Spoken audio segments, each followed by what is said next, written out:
යනවා මේ වත්කම් ගැන කිව්වා. ඊට සතුටු නැද්ද අද මීරිගම මේ හයිවේ එකට මුල් ගල් තිබ්බා. දැන් ගමට යන්න පුළුවන් හයිවේ එකේම බහැලා අතන ගලකට දුර නැහැ ඒක නිසා. සතුටු වෙනවා. අපි ඊටාම සතුටු වෙනවා. මේ යලි එක ආරම්භ කිරීම පිළිබඳ අපි පිළිබඳව ඇත්තට පහුගිය රජයටත් අපි ස්තුතිය පුද කරන්න ඕනේ මේ හැම දෙයක්ම මේ කෙටි කාලය තුලදී කරුවා නෙමෙයි. ඉතා පැහැදිලිව මේක ආරම්භ කරේ 2016 වර්ෂයේ යහපාලන රජයේ කාලේ. ඒ යහපාලන රජයේ කාලයේදී අපිට පුළුවන් වුණා ඇත්තටම මේක ආරම්භ කරලා විශාල වැඩ කොටසක් අවසන් කරන්න. විශේෂයෙන්ම මීරිගම ඉඳන් කුරුණෑගල දක්වා ඒක වැඩ අවසන් කරා.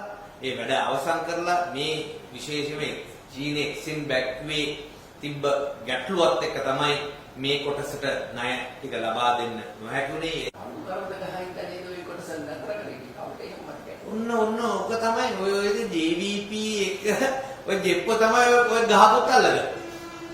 හරිද? මේ සංවර්ධන වැඩ මේ 76 සාපයක් කිව්වට ඇත්තටම සාපේ JVP එක කියන එක මේ රටේ ජනතාවට දැන් අවබෝධ වෙමින් තියෙනවා.